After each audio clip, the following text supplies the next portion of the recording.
Peterson is an amazing designer, author, entrepreneur, and teacher. One of her many specialties is friendly plastic, and she is back today to show us more of the cool technique of the look of dichroic with friendly plastic. I'm delighted to welcome Linda Peterson. Hi, Linda. Tiffany. Hi, everyone. Thanks for joining us today. And I thought I would bring friendly plastic back today because this is a great project to make for gifts because one, it's really inexpensive, and two, you can make a lot of them really, really quickly. So, and I'm really excited to show you this because it's kind of different and it uses things that you have at home other than the friendly plastic. So, Tiffany, if you will put up the slide.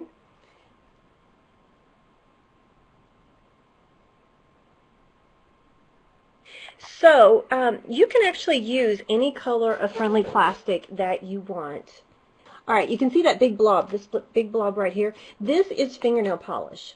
And the reason that I'm using any old fingernail polish is because we want to protect the surface of the metal.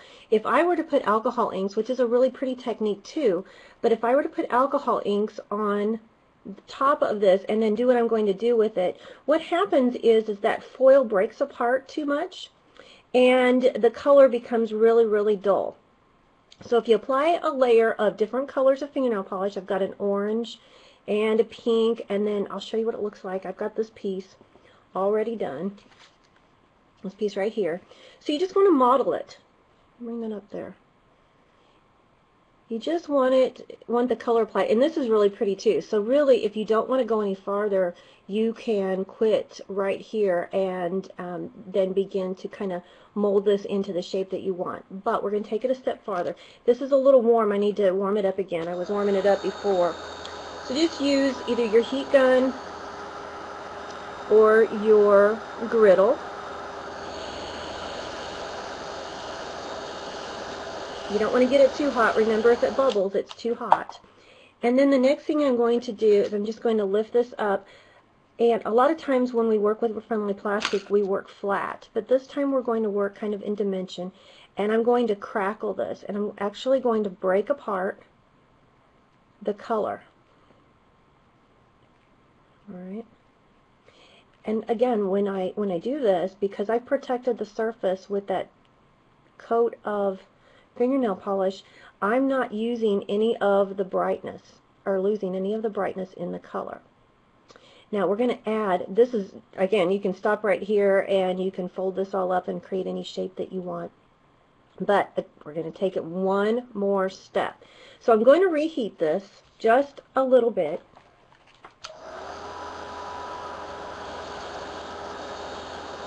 And I'm going to come back in with a foil.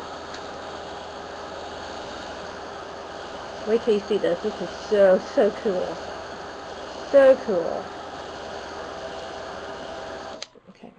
So what you're wanting to do is you're wanting to get all these little black areas good and melted. You don't have to worry about the areas that are colored.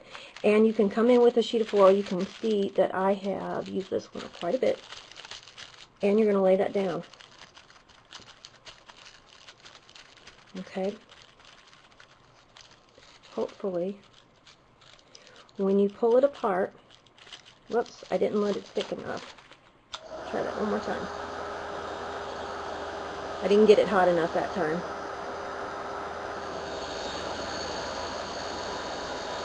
Sometimes you have to go back in and do it a couple times, and that's okay.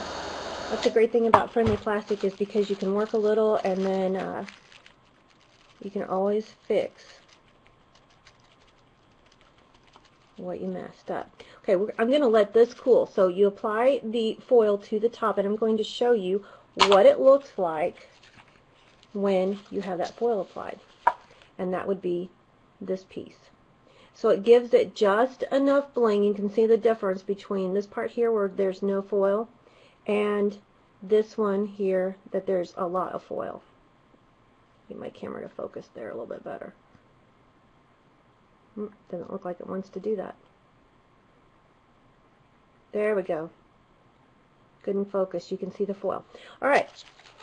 Now, from this part here, because we're working with plastic that is still warm, this is going to feel like leather. And so you can just gather and shape the friendly plastic. You can also, if this is too big, you can cut off bits and pieces, and you can create your pendant.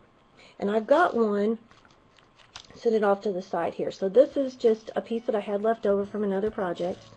Now, if you combine that with this mesh that I showed you a couple weeks ago, this is just a little scrap of that mesh. So you could lay that mesh on, and then I have a marble here. This is a really pretty marble. I like it because it gives some dimension. And you wire wrap that all together with just some random wire wrapping. You get this. Isn't that pretty?